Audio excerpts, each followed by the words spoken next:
Hello everyone, welcome back. आज हम देखेंगे एक और क्वेश्चन स्क्यूनेस और कुर्तोसिस पे।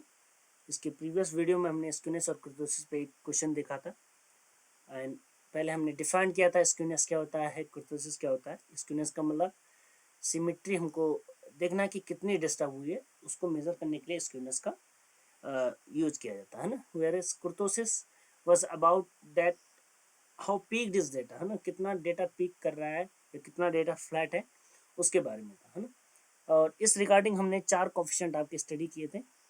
बीटा वन, है ना, बीटा वन की वैल्यू क्या थी, mu three square divided by mu two का क्यूब। ठीक, ये हेल्प करेगा आपको स्क्यूनेस में। बीटा टू हमने डिस्कस किया था, beta two was mu four divided by mu two का स्क्वायर। कुछ गड़बड़ नहीं, सही। गामा वन बीटा वन ही था, जिसका अंडर रूट अगर निकालेंगे तो वो बीटा वन देता है, that is mu three divided by, यहाँ प्लस माइनस आप कर सकते हैं, डिवाइडेड बाई म्यू टू की पावर 3/2, है ना। ये वैल्यू जो थी वो स्क्यूनेस की थी, है ना। स्क्यूनेस का मेजरमेंट इससे हो जाएगा। ठीक, इसको गामा वन भी बोलते हैं और कुछ लोग एस के लिखते हैं इसको। ठीक, बीटा टू ये होता है और इसी को हमने बताया था, इसकी वैल्यू क्या आती है, कर्टोसिस आती है ना। और यहाँ पे हमने नेचर बताया था, बीटा टू की वैल्यू ग्रेटर देन 3 पे लेप्टोकर्टिक होता है, 3 पे मेसोकर्टिक, लेस देन 3 पे प्लेटिकर्टिक। और इसमें और चीज़ क्या बताई थी हमने, बीटा वन गामा टू, है ना। इनकेस हमको लेप्टो मेसोप्लेटी ये अगर ऑन बेसिस ऑफ जीरो बोलना है ना, जो ग्रेटर देन 3 पे बोल रहे हैं वो जीरो पे बोलना हो, तो उसके लिए बीटा टू में से 3 को सब्ट्रैक्ट करते हैं, तो एक ऑप्शन हमको गामा टू मिलता है। ठीक है, ये हमने डिस्कस किया था। तो और उसके बाद हमने एक क्वेश्चन देखा था इस पे बेस्ड, इस टाइप से, किस टाइप से हम यहाँ पे हमने अपने रॉ मोमेंट्स निकाले थे और फिर हमने आपको बताया था कि with the help of equation जो हमारे पास रिलेशंस है म्यू आर और म्यू आर डैश के बीच, उनकी हेल्प से हमने mu one mu two mu three mu four निकाला था। एंड देन फर्दर हमने क्या किया था, जो ये फॉर्मूला अभी हमने डिस्कस किए, उन पे हमने उनकी हेल्प से स्क्यूनेस ये निकाली थी एंड कर्टेसिस निकाला था। फिर उसी पे बेस हमने यहाँ पे नेचर की बात की थी कि कर्व कैसा होगा, स्क्यूड होगा, पॉजिटिवली होगा, नेगेटिवली होगा। सेकेंड चीज़, डेटा फ्लैट है कि नहीं है, पीक्ड है कि नहीं है, तो उसके लिए मतलब प्लेटिकर्टिक है, कर्व है, या लेप्टोकर्टिक है, या मेसोकर्टिक है। ठीक है, आज हम एक और क्वेश्चन इसमें देखेंगे, तो नई स्लाइड पे वर्क करेंगे। क्वेश्चन मान लो कुछ लिखा ही होगा, मान लो find gamma one gamma two ऐसे लिख सकता है। ठीक है, एंड हेंस कुछ भी लिख दें, मतलब ठीक है। Discuss the nature of data. ठीक है, डेटा का नेचर डिस्कस करने के लिए आ सकता है। तो डेटा, ठीक है, नोट्स से देख लेते हैं, क्योंकि कैलकुलेटर से बहुत टाइम जाएगा, नोट्स से हम डायरेक्ट वैल्यूज सब्स्टिट्यूट कर लेंगे। ठीक है, कॉन्सेप्चुअली चीज़ें आनी चाहिए आपको जैसे। ठीक, डेटा आपको दिया हुआ है, ठीक है, इंटरवल जो आपको दिया है हम डिस्कस कर लेते हैं। इंटरवल आपको दिया है 0 से 10, 10 से 20, 20 से 30, 30 से 40 एंड 40 से 50 दिया है। ठीक है, अब इस बार मैं सोच रहा हूँ पहले हम लोग क्या कर लेते हैं, फ्रीक्वेंसी लिख लेते हैं। ठीक, ये क्रॉस कट हम इसलिए कर रहे हैं डिवाइड करने के लिए। तो पहले हम मिड वैल्यू निकाल लेते हैं। ठीक है, एक्स की वैल्यू निकाल लेते हैं। एक्स क्या डिनोट कर रहा है, मिड वैल्यू को। ठीक है, तो एक्स निकाल लेते हैं, जो कि बहुत आसान है। 0 से 10 में मिड वैल्यू क्या आएगी, 5 आएगी। फिर 10 10 ऐड करते रहो, सीधे सीधे, ज़्यादा दिमाग लगाना नहीं है। ठीक है, ओके सॉरी। ठीक, 10 10 ऐड आप करते रहिए, 25, 35, 45। ठीक, अब क्या करना है, इनकी रिस्पेक्टिव फ्रीक्वेंसी दे रखी है पहले से, तो रिस्पेक्टिव फ्रीक्वेंसी देख लो भैया। फ्रीक्वेंसी दी है 18 20 30, 80 20 30, नेक्स्ट दिया है 22 एंड 10। ठीक है, अच्छा हमको समेशन, सॉरी हटा, इसको हटाओ।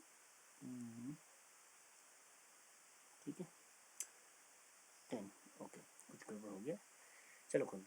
समेशन एफ की जरूरत हमको पड़ेगी, तो समेशन एफ हम लिख लेते हैं, समेशन एफ। तो इन सबको जोड़ेंगे तो ये 60 आ रहा है, देख लेते 60 नहीं, आई थिंक 80 आना चाहिए। कितना आ रहा है, जोड़ो भैया, 10 50 60 60 82 ओ 100 आ रहा है, ठीक है बहुत बढ़िया, ये तो और बढ़िया होगी। ठीक, वैल्यू इसकी क्या आ रही है, 100 आ रही है, ठीक है, इट इज 100, ठीक है। अब जब ये हो गया है, अब हमको एफ डी स्क्वायर ये निकालना पड़ेगा, but for that we need to find D. D क्या होता है, डी की वैल्यू हमने बताई थी आपको, x minus A by H होता है। एच क्या होता है, इंटरवल लेंथ है ना, एच क्या होता है, इंटरवल लेंथ। इंटरवल की कितनी लेंथ है, जो भी इंटरवल आपको दिए गए हैं उनकी लेंथ कितनी है। तो इस केस में कितनी है भैया, 0 से 10 है तो 10 है। प्रीवियस क्वेश्चन जो हमने इससे पहले डिस्कस किया था वहाँ पे 20 था, 0 से 20 था। चलो ए कितना है, ए मतलब होता है एज्यूम्ड मीन है ना, एज्यूम्ड मीन, या आप कह सकते हैं जिसके अबाउट हम रॉ मोमेंट्स निकाल रहे हैं, ठीक है। तो फिलहाल हम एज्यूम्ड मीन ही इसको नाम दे रहे हैं। एज्यूम्ड मीन कैसे निकालते हैं, जो ये एक्स है, ठीक है, कितनी क्वांटिटीज है, 5, 15, 25, 35, 45 है ना, इन टर्म्स ऑफ दिस, ठीक है, 5 टर्म्स है। तो जो मिड वैल्यू होती है 25, उसको हम सेलेक्ट करते हैं, ठीक है। जैसे मतलब 5 है, 15 है, 25 है, 35 है, 45 है, तो मिड वैल्यू 25 है। कुछ क्वेश्चन आप रेज कर सकते हैं कि सर 55 होता तो कौन होता, तो मिड वैल्यू में भैया ये दो आते हैं, ठीक भाई, दो ऊपर दो नीचे, इन दो में से किसी को भी सिलेक्ट कर सकते हैं। अब मान लो इनकी फ्रीक्वेंसीज भी दी है ना, कैसे प्रीफर करते हैं देखिए, तो फ्रीक्वेंसीज मान लो ये दी है, और क्योंकि ये लास्ट वाला डेटा हमने एक्स्ट्रा ऐड किया है, तो सपोज करो इसकी 12 दी है फ्रीक्वेंसी, तो भैया फिर रूल ये कहता है कि जिसकी फ्रीक्वेंसी ज़्यादा हुई उसको ए मानेंगे। तो ए किसको मानेंगे, 25 को, क्योंकि इसकी फ्रीक्वेंसी ज़्यादा है। आल दो आप अगर 35 को मान लेंगे तो भी कोई दिक्कत नहीं है, बस फर्क इतना पड़ेगा कि थोड़ा, क्योंकि इसकी फ्रीक्वेंसी ज़्यादा है 30 वाली की, उसको ए मानने से ये होगा कि फ्रीक्वेंसी जिसकी ज़्यादा है उसमें कैलकुलेशन कम जाएगी। 22 वाले को मान लेंगे तो 30 वाले की कैलकुलेशन करनी पड़ेगी, 30 वाला थोड़ा ज़्यादा है तो कैलकुलेशन थोड़ी ज़्यादा होगी, ठीक है। अदरवाइज ऐसा कोई रूल नहीं है, आप ए किसी भी चीज़ को मान सकते हैं, इवन मिड वाला मानने की भी ज़रूरत नहीं है। बट मिड वाला मान के फ़ायदा ये होता है कि वैल्यूज़ कम डेविएट करती है ना, बट बीच वाले को अगर हम मानेंगे एज्यूम मीन, तो जो वेरिएशन होगा बाकी डेटा से वो कम होगा। अगर हम वन साइडेड वाले को लेंगे तो बाकियों से वेरिएशन ज़्यादा होगा, ठीक है, उससे जो दूर वैल्यूज होंगी उनसे वेरिएशन ज़्यादा होगा, ठीक है, इसलिए मिड वैल्यू को अज्यूम किया जाता है। चलिए, तो पहली वाली वैल्यू क्या निकलेगी, मैं एक दो वैल्यू निकाल के दिखा दे रहा हूँ। D equal to X minus A, तो एक्स कितना है भैया, पहली वैल्यू 5 है, माइनस ए हमने 25 को माना है, डिवाइडेड बाय एच आपका 10 है, तो ये आ रहा है -20/10। हमने प्रीवियस वाले क्वेश्चन में भी कहा था कि अगर आप ध्यान से कैलकुलेशन करेंगे, एक वैल्यू आपने निकाल दी और अगर डेटा एकदम कंसिस्टेंट, मतलब 0 से 10 फिर 10 से 20 ऐसे ही अगर है, तो उसके बाद आपको बिना सोचे समझे -1 लिखना है, फिर 0 लिखना है, क्योंकि बीच वाले में 0 हो जाएगा, फिर 1 लिखना है, बढ़ाते जाना है एक एक समझे में होंगे, ठीक है। आप कैलकुलेशन करके एक चेक भी कर सकते हैं। लास्ट वाले देखो 45 है, 25 है, डिवाइडेड बाई 10 करो, it will be 20/10, that is 2। तो ये सेटिस्फाई कर रहा है, ठीक है। डी निकल जाने के बाद, बस एक बार डी निकल जाए अब काम आसान है आपका, ठीक है। आई थिंक इसकी ज़रूरत अब है नहीं, ठीक, इसको हटा लेते हैं, ठीक। तो अब हमको क्या क्या निकालना पड़ेगा, F D square, F D cube and F D की पावर 4 निकालना पड़ेगा, ठीक। तो उसको हम देख लेते हैं, चलिए, तो एक एक करके निकालेंगे। सबसे पहले निकालेंगे एफ डी, अच्छा यहाँ पे लिख लेते हैं कितना है 25। अब निकालेंगे एफ डी, यानी एफ वाला कॉलम जो है और डी वाला जो कॉलम है उनको मल्टीप्लाई करेंगे। ध्यान दीजिए, जो मिस्टेक्स होती हैं वो ये होती है कि आप नेगेटिव साइन कंसिडर नहीं करते है ना। ध्यान देना है, ये -2 लिखा और ये कितना लिखा है 18, और 18 इंटू -2 क्या होगा, -36 होगा। ध्यान देना, ये नहीं कि सब पॉजिटिव बना दिए। 20 इंटू -1 -20, 30 इंटू 0 0 हो गया, ठीक है। ये 22 हो गया और ये कितना हो गया 20, ठीक है। चलिए बहुत बढ़िया। नेक्स्ट हमको क्या निकालना है, एफ डी स्क्वायर, ठीक। अब ब्लंडर्स जहां जहां हो सकती है मैं पहले ही आपको सचेत कर दे रहा हूँ। जैसे एफ डी स्क्वायर में भी लोग -72 लिख लेंगे, ठीक है, वो कहेंगे यार ऊपर वाली बैलेंस नेगेटिव ही आएंगी। नहीं बेटा, ठीक, ध्यान दीजिएगा, एफ डी स्क्वायर किससे मिलकर बना है। अगर एफ डी स्क्वायर की मैं बात करूँ तो एफ डी स्क्वायर कैसे मिलेगा, एफ डी इंटू डी करके। एफ डी और डी को अगर आप देखें दोनों ही नेगेटिव है, ठीक है, तो नेगेटिव नेगेटिव क्या दे देगा आपको, पॉजिटिव। सेकेंडली आप सीधे सीधे ऐसे भी समझिए कि एफ डी स्क्वायर में एफ है और डी है, डी स्क्वायर है, एफ पॉजिटिव होता ही है, फ्रीक्वेंसी पॉजिटिव होती है, और डी का स्क्वायर भले डी नेगेटिव भी हो, डी का स्क्वायर ऑलवेज पॉजिटिव होगा। तो ध्यान दीजिएगा एफ डी स्क्वायर के सारे टर्म पॉजिटिव होंगे, ठीक है। एफ डी की पावर 4 के भी सारे टर्म पॉजिटिव होंगे, एफ डी क्यूब के कुछ टर्म नेगेटिव होंगे कुछ पॉजिटिव, जीरो के ऊपर वाले नेगेटिव होंगे नीचे वाले पॉजिटिव, इन केस डेटा आपका अगर क्या है इंक्रीजिंग ऑर्डर में। तो एफ डी स्क्वायर कितना आ जाएगा भाई, ट्वाइस कर लो, मतलब ये एफ डी वाला कॉलम है और ये डी वाला कॉलम है, तो -2 और 36 72, फिर 20, और अब पैटर्न पकड़ लेंगे कि आप समझ ही गए होंगे क्या हो रहा है यहाँ पे। अच्छा, नीचे वाले टर्म हमेशा पॉजिटिव ही रहते हैं, ये नहीं कि आपने एफ डी क्यूब करते हुए कुछ बच्चे क्या करते हैं नीचे नेगेटिव लिखने लगते हैं, उनको लगता है कि एफ डी क्यूब आ गया अब तो नेगेटिव, नहीं, जीरो के नीचे टर्म पॉजिटिव है डी वाला, ठीक है, और ये क्या हो जाएगा 40। अच्छा, यहाँ तक हो गया। अब एफ डी क्यूब निकालो, एफ डी क्यूब कैसे मिलेगा, तो एफ डी क्यूब मिलेगा एफ डी स्क्वायर और डी से मल्टीप्लाई करके, तो 72 इंटू 2 कितना आएगा 144, बस यहीं गलती कर लेते हैं 144 लिख देते हैं, जबकि क्यूब वाला टर्म में नेगेटिव आएगा, ठीक है, क्योंकि पावर 3 में नेगेटिव टर्म्स आ सकते हैं, ठीक है, नहीं तो करके देख लेना 72 इंटू -2, ठीक, फिर 20 इंटू -20 ही रहेगा क्योंकि 1 से मल्टीप्लाई कर रहे हैं, नीचे हमेशा पॉजिटिव रहेगा जीरो के नीचे क्योंकि डी पॉजिटिव है, तो एफ डी क्यूब हो चाहे एफ डी स्क्वायर हो, एफ डी हो या एफ डी की पावर 4 हो, नीचे हमेशा पॉजिटिव रहेगा 22, ठीक, नहीं तो आप कॉलम से मल्टीप्लाई करके करिएगा बेटा, है ना, कोई शॉर्टकट करने की आपको जरूरत नहीं है, क्वेश्चन सही होना चाहिए इरिस्पेक्टिव ऑफ कितने टाइम में हो रहा है, ठीक है, सफिशिएंट टाइम होता है आई थिंक, अगर आप अच्छे से करते हैं तो सफिशिएंट टाइम होता है किसी भी एग्जाम में क्वेश्चन को करने के लिए। एफ डी की पावर 4 तो इसका भी दोगुना कर लो, अब पॉजिटिव टर्म्स आएंगे क्योंकि पावर 4 है, ठीक है, तो पॉजिटिव टर्म्स आएंगे, ठीक है, चलिए ये हमारी टेबल कंप्लीट हो गई, ठीक, बस अब हमको क्या चाहिए, समीशन एफ डी चाहिए, समीशन एफ डी स्क्वायर चाहिए, समीशन एफ डी क्यूब चाहिए और समीशन एफ डी की पावर 4 चाहिए, ठीक, सारी वैल्यूज लिख लेते हैं, मैं इनको ऐड करने नहीं जा रहा हूँ, I will directly write down from my notes, ठीक है, यहाँ मेरे पास नोट्स है, तो समेशन ये एफ डी जो आ रहा है ये -14 आ रहा है, ठीक है, according to my notes, it may be wrong, ठीक है, कैलकुलेशन मिस्टेक्स हो सकती है, बट आपको करने का तरीका आना चाहिए कैसे हम कैलकुलेट करेंगे, ठीक, 490 एंड कैलकुलेशन भी एक बार देख लेते हैं, सारी वैल्यूज सही है, ठीक है, यहाँ तक हो गया है।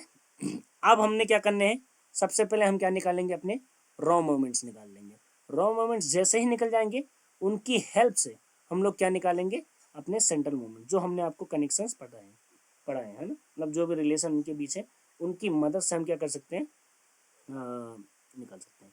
तो म्यू एंड डैश सबसे पहले निकालते हैं, थोड़ा सा इसको रफ करने में टाइम लग रहा है, let's see how much time to, चलिए हो गया, ठीक, जल्दी हो गया, चलिए नाउ म्यू एंड डैश निकालते हैं, म्यू एंड डैश का formula summation F D divided by summation F, है ना, लेकिन डी में ध्यान देना बेटा, है ना, जो एक और मिस्टेक्स है ना, कॉमन मिस्टेक्स जो है अवॉइड करनी है कि बच्चा, क्योंकि फॉर्मूला सही में summation F D upon summation F ही होता है, लेकिन जैसे मैंने कहा कि डी की value X minus A by H है, तो भैया एच से गुणा करना नहीं भूलना है, एच को लेना है, नहीं लोगे तो गलत आंसर आएगा, कितना गलत आएगा, एच टाइम्स गलत आंसर आएगा, है ना, मतलब उतना कम आंसर आएगा।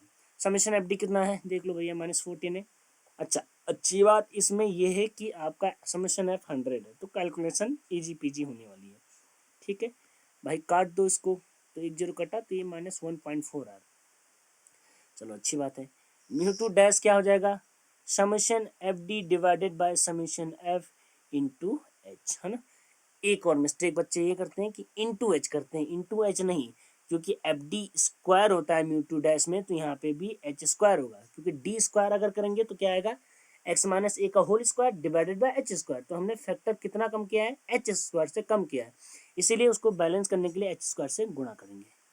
इसको देख लो भैया, 154/100 इंटू 10 का स्क्वायर, 10 का स्क्वायर बेटा 100 ही होता है, तो ये कट जाएंगे दोनों, 154 आ जाएगा, ठीक, नहीं तो ये कैलकुलेशन पार्ट है, ये आप लोग खुद करेंगे, मैं नहीं करने जा रहा, ठीक है, तो जो कॉमन मिस्टेक्स आप लोग करते हैं वो भी कॉपी पे लिखा करिए कि आपको नहीं करनी है। यहाँ पे बच्चा क्या करता है, ठीक, because we check really copies, H ही लिखता जाता है, इंटू एच, उसको लगता है एच से डिवाइड किया है डी, तो इंटू एच ही चलो, नहीं, एफ डी क्यूब हो गया तो एच क्यूब से मल्टीप्लाई करेंगे, ठीक है, ओके, ये कितना आ रहा है, -62, डिवाइडेड बाय 100 ही रहेगा, इनटू क्या हो जाएगा 10 का क्यूब हो जाएगा, 10 का क्यूब काटा एक बचेगा। ठीक ठीक है यार, इसमें कैलकुलेटर की भी जरूरत नहीं है, ये तो बहुत इजली हो जा रहा है। डी की power 4 divided by summation F, sorry इसको मैं इधर लिख लेता हूँ, ठीक है, क्योंकि इधर जगह बच नहीं रही। ठीक है, तो इसको हम लोग थोड़ा सा कहीं और लिख लेंगे। ठीक है, चलिए यहाँ लिख लेते हैं म्यू 4 डैश, ठीक है, समीशन एफ डी की power 4 divided by summation F into H की पावर 4 इज इक्वल टू क्या हो जाएगा 490 इन डिवाइडेड बाय 100 इंटू 10 की पावर 4। 10 की पावर 4 में 2 जीरो एक्स्ट्रा आएंगे तो इसकी वैल्यू आ जाएगी 490 और 2 जीरो एक्स्ट्रा आ जाएंगे। ठीक, ये आपका हो जाएगा। ठीक है, कहाँ चला गया, okay I think here we are. ठीक है, ओके इसमें होगा, चलिए मिल गया। ठीक है, यहाँ तक किसी को दिक्कत नहीं होनी चाहिए आई थिंक। अब हम क्या करेंगे, अपने जो रिलेशंस हैं उनको यूज करके क्या करेंगे, यहाँ पे म्यू 1 म्यू 2 म्यू 3 म्यू 4 निकालेंगे। ठीक है, मैं कैलकुलेशन नहीं करना चाह रहा हूँ, ठीक है, because that is not my cup of tea. ठीक, I am not gonna solve. So अब हम क्या निकालेंगे, अपने सेंट्रल मोमेंट्स। तो म्यू 1 क्या होता है भैया, म्यू 1 जीरो ही होता है। म्यू 2 क्या होता है, म्यू 2 के लिए फॉर्मूला पढ़ाए थे, mu 2 dash minus mu 1 dash का स्क्वायर। ठीक है, पढ़ाया था। म्यू 2 डैश कहाँ है, देखो देखो भैया 154 है, माइनस म्यू 1 डैश का स्क्वायर कहाँ है, माइनस 1.4 का स्क्वायर, ये कैलकुलेट कर लो। ठीक है, तो मैं यहाँ से चीटिंग करके बता देता हूँ आपको यार, 152.04। ठीक भैया, इतनी चीटिंग चलती है मेरे द्वारा। ठीक है, अगर कुछ और कंसेप्चुअल क्वेश्चन होते हैं तो हम चीटिंग ना करते हैं, लेकिन बिकॉज ये कैलकुलेटिव पार्ट है, कैलकुलेटर पर अगर मैं ये कैलकुलेट करने जाऊँगा तो टाइम लगेगा, इससे अच्छा तो मैं यहाँ से चीटिंग कर लूँ। सॉरी, थोड़ा गड़बड़ हो गया, यहाँ डैश नहीं हुआ। ठीक है, अच्छा फार्मूला याद करने का तरीका भी हम बता रखे हैं। ठीक है, तो प्रीवियस वीडियोस में जाके आप दे सकते हैं, इनकेस आप कहें कि हम ये चीटिंग नहीं कर रहे हैं। ठीक है, don't worry, I am writing it by my own. ठीक है, क्योंकि ये फॉर्मूले ऐसे हैं कि आपको चीटिंग नहीं करनी चाहिए। ठीक है, ये आपको हर बार अपने से ही लिखने की आदत बनानी है फॉर्मूले। ठीक है, बाकी चीटिंग करिए, जो वैल्यूज यहाँ हैं उनको तो म्यू 3 डैश आप चीटिंग करके लिखेंगे ना, कितना है -620, -3 म्यू 2 डैश चीटिंग करो, कहाँ गया 154, म्यू 1 डैश कहाँ है -1.4 प्लस 2 टाइम्स म्यू 1 डैश का क्यूब हो जाएगा, लो भैया इज इक्वल टू। ठीक है, चलिए थोड़ा सा यहाँ पे दिक्कत हो रही है, स्लाइड हम शिफ्ट कर दिए हैं, थोड़ा गड़बड़ हो गया है। Okay, we are back into the calculation. अच्छा भैया, म्यू 3 डैश कैलकुलेट करेगा अपने कैलकुलेटर में, इसकी वैल्यू आ रही है 21.312 आ रही है। ठीक है, अकॉर्डिंग टू माई नोट्स। ठीक है, तो यहाँ पे एक चीज़ और गौर करने वाली है, आपने गौर किया कि नहीं पता नहीं, बट यहाँ देखो ये वैल्यू नेगेटिव आई है। अच्छा, ये थोड़ा सा, हाँ ठीक, म्यू 3 डैश जो आया है नेगेटिव आया है, लेकिन म्यू 3 क्या आया, पॉजिटिव आया। ठीक है, इट इज़ मतलब ज़रूरी नहीं है कि म्यू 3 डैश अगर नेगेटिव है तो म्यू 3 भी नेगेटिव होगा, नहीं। ठीक है, हो सकता है कि म्यू 3 क्या आ जाए, पॉजिटिव आ जाए, क्योंकि म्यू 3 डैश जो है वो क्या कर रहे हैं आप भाई, एज्यूम मीन से कर रहे हैं, एक्चुअल कैलकुलेशन नहीं कर रहे हैं म्यू 3 डैश में, है ना। आप ये ना सोचे कि म्यू 3 डैश अगर नेगेटिव है तो म्यू 3 कैसे पॉजिटिव हो गया, नहीं। अगर हम एक्चुअल मीन से कैलकुलेशन करने जाते हैं तो म्यू 3 पॉजिटिव आ सकता है, कोई ऐसा जरूरी नहीं है कि म्यू 3 डैश नेगेटिव हो गया। ठीक, अच्छा इसमें भी बच्चे जो ब्लंडर करते हैं, एक वो समझ लीजिए, ये ब्लंडर क्या होता है इसमें वो समझिएगा पहले तो। इसमें जो ब्लंडर होने के चांसेस है वही होते हैं कि बच्चे जब ये फॉर्मूला लिखते हैं mu 3 dash -3 mu 2 dash mu 1 dash, वो वैल्यूज यहाँ से पुट करने लगते हैं, म्यू 2 की वैल्यू पुट करने लगते हैं, म्यू 1 की वैल्यू 0 पुट करने लगते हैं। नहीं, आपको ध्यान देना है, जब भी आप म्यू 1 म्यू 2 म्यू 3 निकाल रहे हो, उस केस में आपको क्या करना है, values mu 1 dash mu 2 dash mu 3 dash इन्हीं की वैल्यू पुट करनी है। आपको कौन सी वैल्यूज पुट नहीं करनी है, ये वाली वैल्यू पुट नहीं करनी जो आप इवेल्युएट कर दे रहे हैं। लोग म्यू 2 डैश की जगह ये रख देते हैं, जबकि ये नहीं रखना है, म्यू टू डैश यहाँ ये आया है, यही रखना है। तो while calculating mu one mu two mu three आपको ध्यान हमेशा इधर ही रखना है, म्यू वन डैश पे, म्यू टू डैश पे, म्यू थ्री डैश पे, म्यू फोर डैश पे ही ध्यान रखना है, बाकी किसी चीज़ पे नहीं।